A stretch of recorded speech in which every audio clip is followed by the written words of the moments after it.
زندگی میں ساتھ دینے والے اگر بے بس اور لاچار ہو جائیں تو انہیں سنبھالا جاتا ہے، تبدیل نہیں کیا جاتا۔ زندہ شخص کی قدر کریں۔ ایک زندہ شخص کے چہرے پر مسکراہٹ لانا اس کی قبر پر پھول رکھنے سے بہتر ہے۔ اللہ سے مانگنا کبھی مت چھوڑنا۔ اللہ نے تو ابلیس کو بھی دے دیا جو اس نے مانگا۔ تم اپنے آپ کو کتنا ہی گناہ گار سمجھتے ہو، پر اللہ کو پکارنا کبھی نہ چھوڑنا۔ تم سجدہ زمین پر کرتے ہو اور تمہاری صدائیں 7ویں آسمان تک جاتی ہیں۔ اللہ امتحان لیتا ہے تاکہ صابر رہو۔ اللہ آزمائش میں ڈالتا ہے تاکہ اس کا شکر گزار رہو۔ رلاتا ہے تاکہ دل صاف رکھو، چپ بھی کراتا ہے تاکہ اس پر یقین رکھو۔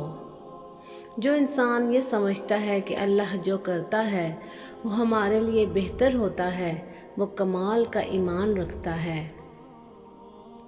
زندگی میں اگر کچھ حاصل کرنا ہو تو محنت سے زیادہ دعا کی ضرورت ہوتی ہے۔ انسان مایوس اور پریشان تب ہوتا ہے جب وہ اپنے اللہ کو راضی کرنے کے بجائے لوگوں کو راضی کرنے میں لگ جاتا ہے۔ یقین رکھو، صبر کے بعد تمہیں ایسی حیران کن نعمت سے نوازا جائے گا کہ تم درد اور تکلیف کی تلخی کو بھول جاؤ گے۔ محنت کا پھل اور مسئلے کا حل رب دے گا۔ یہ مت سوچو کہ کب دے گا، جب دے گا بے حساب دے گا۔ جب بھی ہمت ٹوٹے تو ایک بات ہمیشہ یاد رکھنا، چاہے کوئی آپ کے ساتھ ہو یا نہ ہو، پر اللہ آپ کے ساتھ ہے اور ہمیشہ ساتھ رہے گا۔ وہ اللہ تم سے اتنی محبت کرتا ہے کہ دن میں 5 مرتبہ تمہیں اپنی طرف بلاتا ہے۔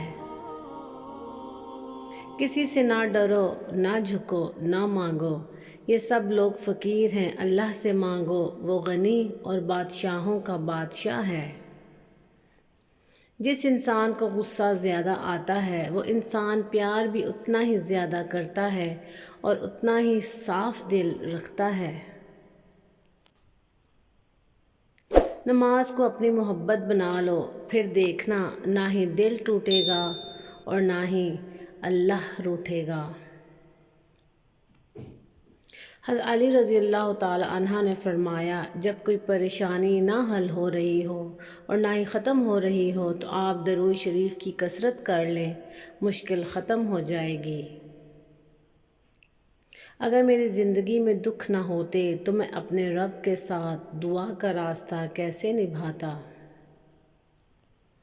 اپنی پیشانی کو سجدوں سے محروم نہ رکھ اے مسلمان، بڑی قیمت چکائی ہے اس کی حسین ابن علی نے۔ جزاک اللہ۔ ویورز، اگر میری ویڈیو پسند آئی ہو تو اس کو لائک اور شیئر ضرور کیا کریں اور میرے چینل کو سبسکرائب ضرور کیا کریں۔